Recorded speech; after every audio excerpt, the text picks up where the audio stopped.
देखिए, झारखंड राब्ता हज कमेटी एक बहुत पुराना नाम है और ये सिलसिला हम लोगों ने 1986 से शुरू किया था ट्रेनिंग के सिलसिले में, जो जिसको बाद में गवर्नमेंट ने एक्सेप्ट किया और ये पूरे इंडिया में फैल गया। ट्रेनिंग का एक जज्बा पैदा हुआ सरकार में और उस वक्त से ये लाजिम करार दिया गया कि ट्रेनिंग ज़रूरी है। ये हम लोगों ने 1986 में शुरू किया था।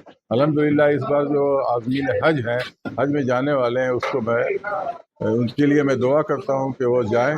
और सबसे दुर्भाग्य की बात यह है कि जिस जद्दोजहद से हम लोगों ने हाजी हुसैन साहब मरहूम मतलूब इमाम साहब और दूसरे लोग मिलजुल करके काफ़ी जद्दोजहद के बाद रांची से एम्बार्केशन पॉइंट बनवाया था हाजियों के लिए, जो यहाँ से डायरेक्ट फ्लाइट जाती थी।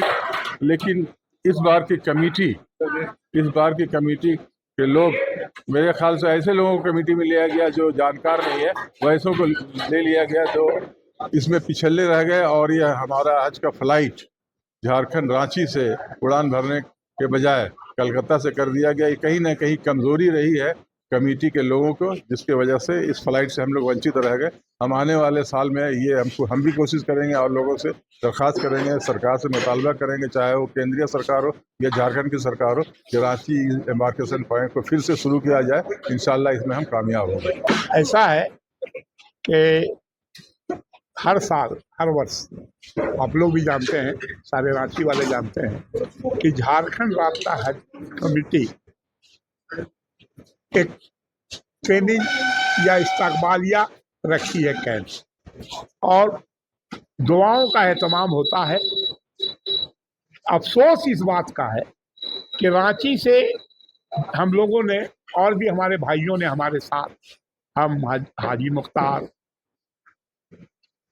और भी लोग हैं, सुबोध कांत हैं, XMP नथवानी साहब हैं, बहुत भाग दौड़ करके हम लोगों ने हवाई जहाज डायरेक्ट यहाँ से लाया था। लेकिन लॉकडाउन का एक बहाना हो गया और आज तक इसका अफसोस है कि हमारे झारखंड के आदमीन हज को बहुत दिक्कत हो रही है।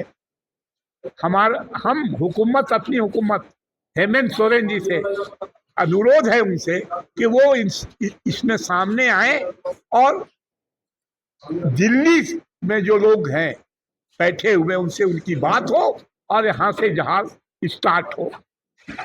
हज कमेटी की जानिब से मुनक्किदा इस तरबियती कैंप में मैंने उन बुनियादी बातों को बताया जो आमतौर पर लोग नहीं जानते या नहीं बताते, जैसे हज में कितने फ़र्ज़ हैं, हज में वाजिबात कितने हैं, और वहाँ जा कर के जाहिर बात है कि हज तो 8 तारीख से शुरू होगा, लेकिन उसके पहले क्या करना है, कैसे दुआ मांगना है, अरफात में क्या दुआ मांगना है और दुआ का तरीक़ा क्या होगा, दुआ शुरुआत कैसे होती है।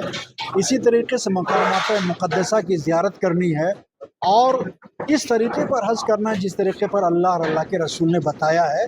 तभी आप उस हाजी की तरह होंगे जिस हाजी के बारे में कहा गया है कि वो ऐसा हो गया गुनाहों से पाक जैसे आज ही वो अपने माँ के पेट से बाहर आया है। तो इस तरीके से हज ट्रेनिंग कैंप में हाजियों की सहूलत के लिए तरबियत कैंप लगाया जाता है, लेकिन उसमें बहुत सारी गैर ज़रूरी बातें भी आ जाती हैं जिसकी ज़रूरत नहीं होती है और उसमें एक लंबा टाइम लगता है। आज मैंने बहुत मुख्तसर वक्त में हज के बुनियादी अरकान और ज़रूरी बातें बतौर ट्रेनिंग हाजियों को बताया और ये बताया कि अगर इस तरीके पर आप चलेंगे तो इंशाअल्लाह आपका हज बहुत मकबूल होगा। और अपनी दुआओं में हिंदुस्तानी मुसलमानों को, झारखंड के मुसलमानों को, रांची के मुसलमानों को, अपने मोहल्ले और ख़ानदान के मुसलमानों को कभी फरामोश नहीं करें और हमेशा याद रखें।